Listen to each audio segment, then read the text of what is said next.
Abogado, primero saludo y luego de una vez también date entrada con una pregunta. 25 de julio, 13 de agosto, se ha convertido la del Mayo en, yo digo, la mayor historia fantástica de la narcotráfico en este país.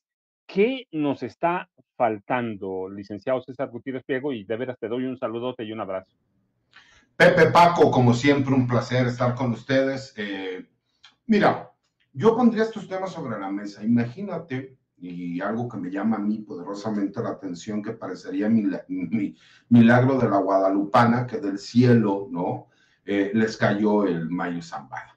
Y obviamente hay muchos puntos que no se van llenando y que obviamente la única información supuestamente oficial es la que da Ken Salazar el día viernes. Hay un dato que creo que hemos dejado de lado y que es importante. Cuando se da la detención del Mayo Zambada, que yo sigo pensando que fue una detención pactada, pero bueno, ya el tiempo nos dará la razón o pues, demostrará que estábamos equivocados.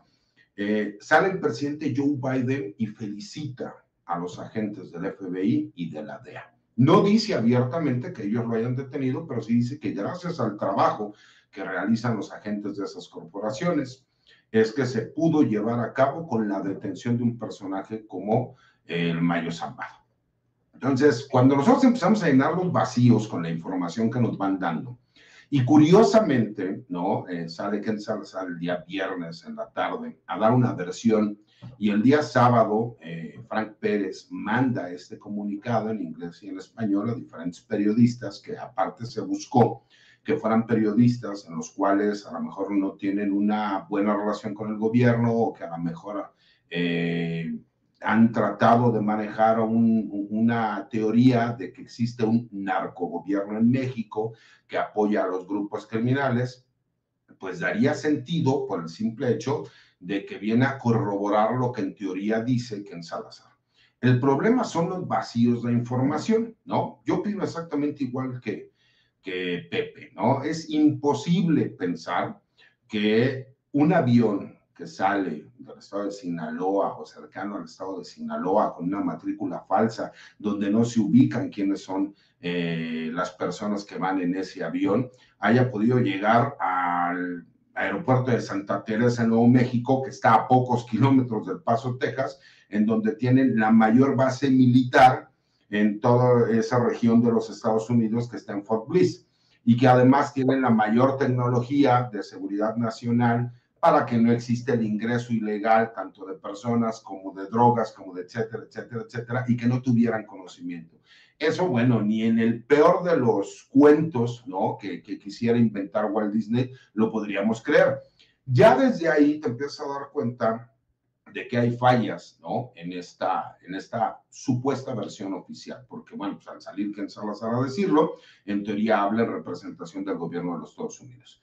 Lo más curioso de todo este caso es que nosotros vemos que en México sí se está armando un escándalo por esta situación, pero en Estados Unidos incluso no le han dado a lo mejor el matiz a la información, si bien es cierto, leemos diarios como el New York Times, como el Wall Street Journal y algunos diarios, ¿no? De circulación nacional en donde hacen énfasis en la noticia. Recordemos que en los Estados Unidos, para el grueso de la población, el narcotraficante más conocido, ¿no? O más importante para ellos era el Chapo Guzmán.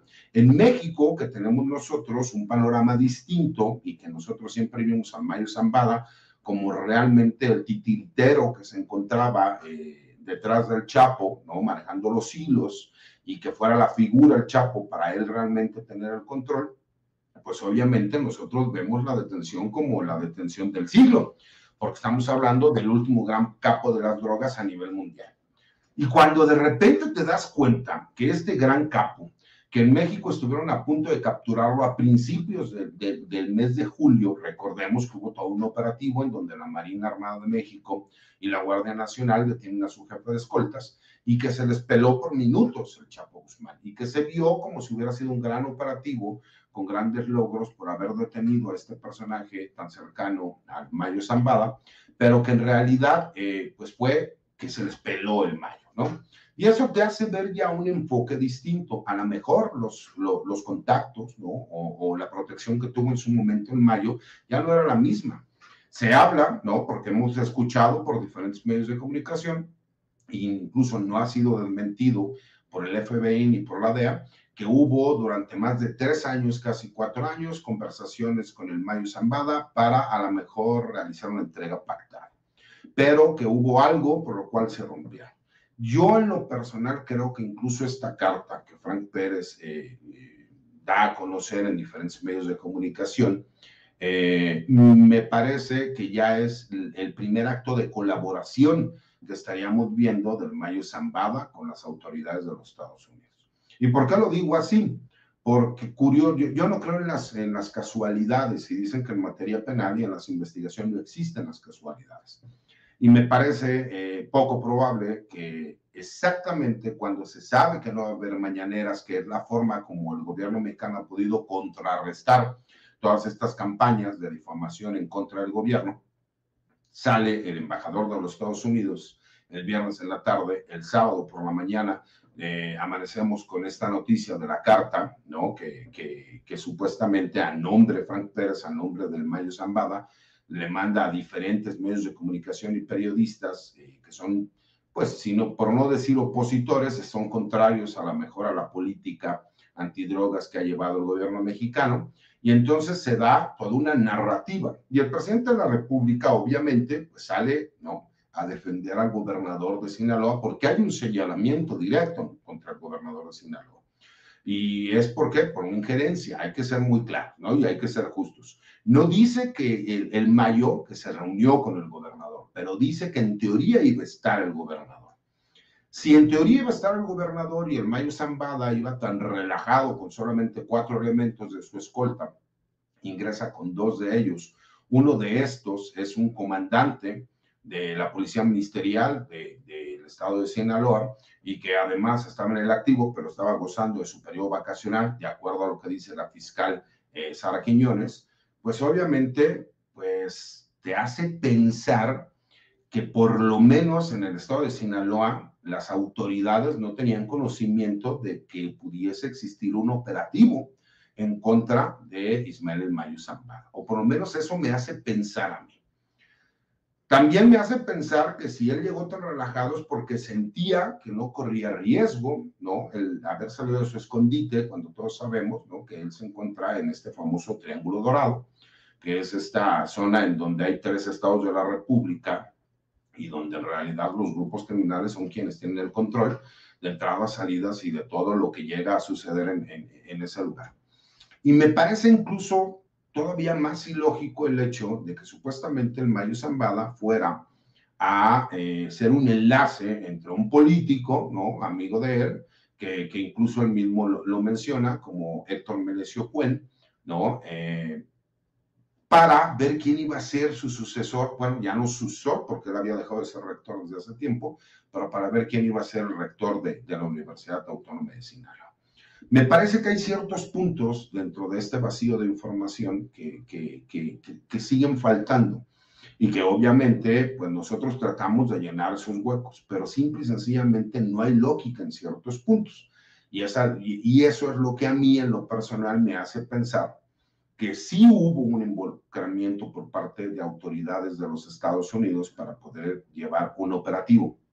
El hecho de que Ken Salazar salga a decir que no hubo recursos, ningún recurso del gobierno de los Estados Unidos para el traslado de Ismael Mayo Zambada a los Estados Unidos, mismo que fue contra su voluntad, lo que nos hace pensar, ¿no?, es que realmente sí operó el gobierno de los Estados Unidos, o que incluso existía, ¿no?, un pacto a lo mejor con Ismael El Mayo Zambada. ¿Por qué? Porque hay otro video en donde cuando ellos ya llegan a este aeropuerto, incluso se ve que bajan, ¿no?, y saludan de mano a los agentes. No hay un gran operativo, no estamos hablando de que, de acuerdo al nivel de importancia del personaje, pues tendría que haber sido un gran operativo y que no lo vemos de esa forma, que incluso realmente lo que hemos tenido conocimiento del Mayo Zambada ha sido a través de lo que dice su abogado, Frank Pérez, y no hemos podido escuchar porque las 2 veces que él ha comparecido ante una corte, pues han sido muy pocas las palabras que él ha mencionado, como declararse inocente, que se entiende las implicaciones del juicio, que si se encuentra cómodo porque lo movieron en una silla de ruedas, pero la realidad es que no ha dado mayor información. Me parece que en los meses por venir nos vamos a dar cuenta y yo creo que vamos a poder corroborar que esto fue una entrega pactada. Eso es mi humilde punto de vista porque simple y sencillamente no tiene lógica. Porque de ser cierto el hecho de que en teoría él fue secuestrado, me parece muy poco probable que la gente del Mayo Zambada, la cual es uno de los grupos fuertes dentro de esta subestructura que existe en el cártel del Pacífico, que conocemos como el cártel de Sinaloa, hubiera existido una reacción. Y lo más curioso de todo este hecho es que este fin de semana, donde se da a conocer este hecho, solamente hubo 2 ejecuciones en todo el estado de Sinaloa. Curiosamente, es el número de ejecuciones más bajo de los últimos 10 años. Y me parece que, como bien lo señaló Pepe, el hecho de que veamos un video que realmente lo único que te muestra el video es que hay un par de personas en una motocicleta que se acercan a una camioneta en una gasolinería a las afueras de Culiacán, ¿no? Allá por la presa de la Presita, ¿no? Que es una carretera ya casi a la salida de Culiacán. Yo que viví en Culiacán, Sinaloa, ubico más o menos algunos lugares. Y aunque no parece verse detonaciones, las mismas pudieron haber sido hacia el interior del vehículo y en teoría ahí es donde fue asesinado este personaje de Héctor Melesio. Eso, pues, obviamente le quitaría veracidad a la supuesta carta que está dando el Mayo Zambada. Pero si algo nos ha demostrado a lo largo de la historia las agencias norteamericanas, es que a ellos lo que más les interesa es el tener el control y el dominio de la información para crear incertidumbre. Porque la pregunta viene aquí, ¿quién se beneficia si existiera un confrontamiento armado al interior del cártel de Sinaloa? Pues no creo que al gobierno mexicano, me parece que más a las autoridades norteamericanas. ¿Por qué sale el Mayo a decir que evitemos la violencia cuando él mismo señala que fue traicionado, que fue secuestrado? Yo quisiera pensar a cualquier grupo criminal que le digan que su líder fue traicionado, ¿no? O que pasara lo mismo con el cártel Jalisco Nueva Generación, que fue traicionado, que fue secuestrado, que fue llevado de forma ilegal hacia los Estados Unidos, ¿no? Y que no pasara absolutamente nada. Entonces me parece que hay muchos, todavía algunos puntos ciegos de esta versión que nos daremos cuenta en los meses por venir. ¿Por qué? Porque simple y sencillamente no pueden jugar con la Corte. La Corte da ciertas fechas y obviamente están tratando, ¿no?, de atrasar lo más posible esta situación para los acuerdos que ellos necesitan, manejarlos a su mayor interés. E incluso me parece que la carta trae un mensaje político, ¿no? Y que ese mensaje político, pues hay que analizarlo, porque realmente lo que están tratando o lo que están haciendo es una amenaza directa contra el gobernador Rocha Moya e incluso contra el gobierno mexicano, por lo menos esa es mi lectura.